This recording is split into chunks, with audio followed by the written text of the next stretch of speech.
Hello friends, and welcome back. If you're a Capricorn sun, moon or rising, what I'm about to tell you is going to change everything. Because the year 2026 isn't about climbing higher, it's about deciding what the climb was even for. Capricorn, you're ruled by Saturn, the planet of time, karma, discipline and mastery. You're the strategist, the builder, the one who plays the long game while everyone else chases instant gratification. But in 2026, Saturn makes aspects that force you to question everything you've built. Not to destroy it, but to ask, is this what you actually want? Or is this just what you thought you were supposed to achieve? Here's what makes this year different. Pluto, the planet of death and transformation, is moving through areas that challenge your values and self-worth. For years, Pluto has been dismantling your structures, but in the year 2026, it's asking a deeper question. Who are you when you're not achieving? What's your worth when you remove the titles, the status, the success? You also have eclipse seasons that fall on the Cancer-Capricorn axis. That means the universe is shining a spotlight on your evolution and your roots, your home, your emotions. Every 6 months, eclipses arrive asking, have you been building an empire while starving your soul? In this year, you go from having everything you wanted to questioning if you want it at all. Most people would see this as tragedy, but Capricorn, this is your liberation. Capricorn men, this year asks you to stop performing success and start living authentically. Capricorn women, you're being asked to stop sacrificing your heart on the altar of ambition. Feel something. Your reckoning is here. Let's see what 2026 has planned for the sign that's about to learn that reaching the summit means nothing if you climbed the wrong mountain. Card 1, 9 of Cups. You begin with the 9 of Cups, the wish card, emotional fulfillment, satisfaction. January shows you content, Capricorn. You've achieved something you wanted. You're sitting back, arms crossed, satisfied. The 9 of Cups is everything coming together emotionally. But here's the question that haunts this entire year. Is this real satisfaction? Or is this the satisfaction of checking boxes? January starts sweet, but pay attention to what you're feeling beneath the achievement. Card 2, 7 of Pentacles. 7 of Pentacles in February. You're pausing, looking at what you've built, assessing whether it's worth continuing. February asks, is this effort paying off? Am I investing in the right things? The 7 of Pentacles shows someone leaning on their tool, staring at their garden, questioning. February is strategic reassessment.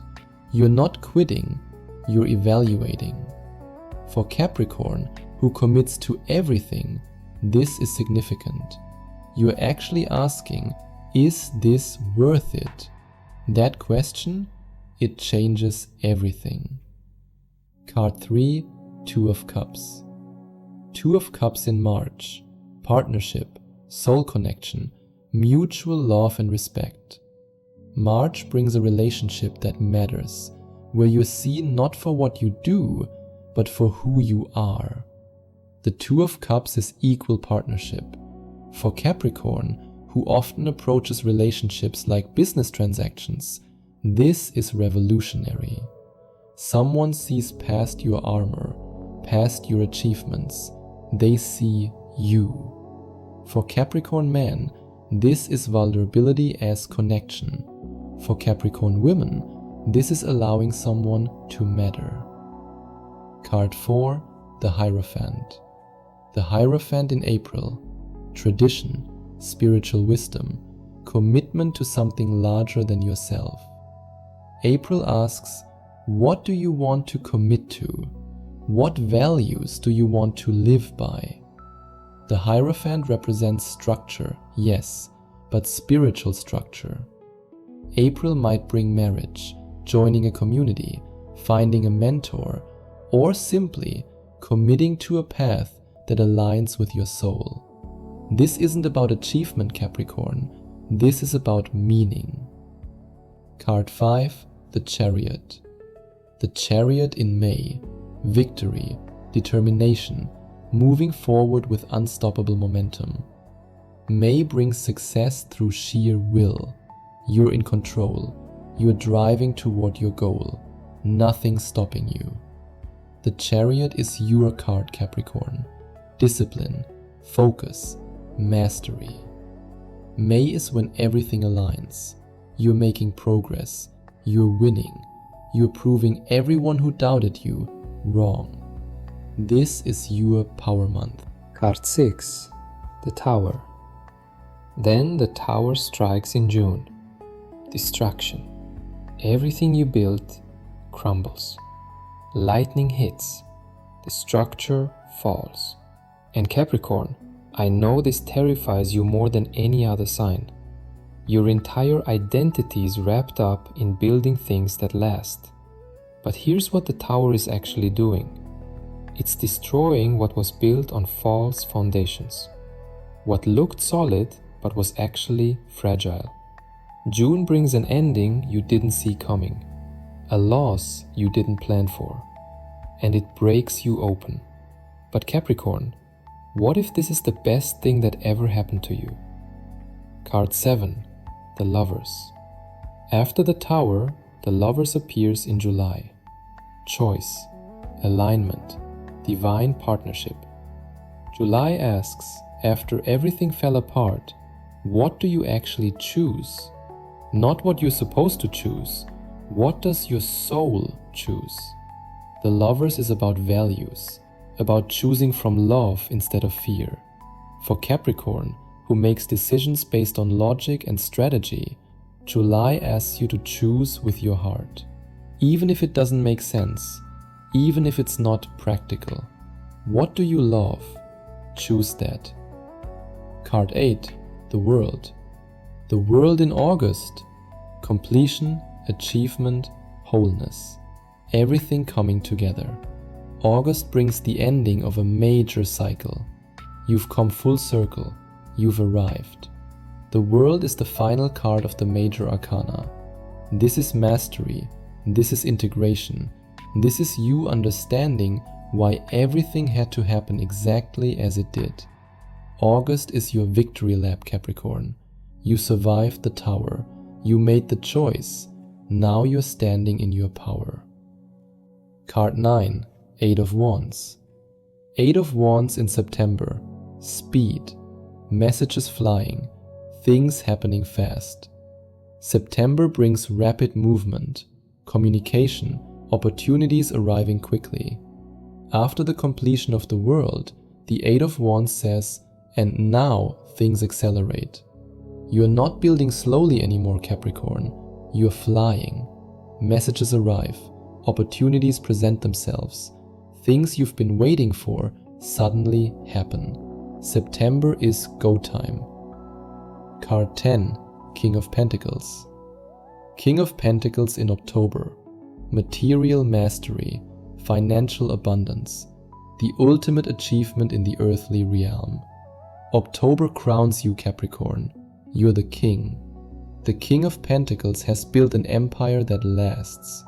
October shows you wealthy, stable, successful, and generous. This is your natural state. This is you at your best. You've rebuilt after the Tower. You've chosen with the Lovers. You've completed the cycle with the World. And now you reign. Card 11, Queen of Swords. Queen of Swords in November. Mental clarity, truth, direct communication, no BS. November asks you to speak your truth. to cut through illusions, to see things exactly as they are. The Queen of Swords is sharp. She doesn't sugarcoat, she doesn't pretend. For Capricorn men, this is brutal honesty with yourself and others. For Capricorn women, this is owning your intellect and your voice. November demands truth, even when it's uncomfortable. Card 12, Two of Swords. You end with the Two of Swords, blindfolded, holding two swords, unable to choose.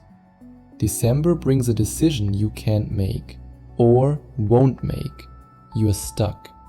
Now most people see this as negative, but here's what's actually happening. After a year of wishes fulfilled, reassessment, partnership, commitment, victory, destruction, choice, completion, speed, mastery, and truth, December asks, so what now? You've climbed the mountain, you've reached the summit, you've been crowned king. And now the Two of Swords says, but which mountain do you climb next? And do you even want to keep climbing? December isn't failure, Capricorn. It's a pause. It's the universe giving you permission to not know, to sit in uncertainty, to remove the blindfold when you're ready. You spent the whole year achieving, destroying, rebuilding, mastering. December says, now, what do you actually want? Capricorn, from Nine of Cups to Two of Swords.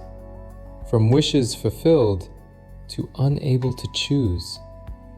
From satisfaction to uncertainty. But here's the real story. You started content in January. You reassessed in February. You found partnership in March. You committed in April. You charged forward in May. The Tower destroyed you in June. The Lovers made you choose from your heart in July. The World completed a major cycle in August. Eight of Wands accelerated everything in September. You became king in October. The Queen of Swords demanded truth in November. And December? December asks if you learned anything, if you're still measuring success by achievement, or if you finally discovered that success means living a life that's true. 2026 gives you everything: achievement, partnership, commitment, victory, destruction, completion, mastery. Then it asks, now that you have it all, what do you actually want? The Two of Swords isn't the end, Capricorn. It's the beginning of you finally admitting that maybe you don't have to have all the answers. Maybe you don't have to keep climbing. Maybe it's okay to just be. If this resonated, like, subscribe, and tell me in the comments, are you ready to stop climbing and start living? Until next time, the summit isn't the goal, the journey is.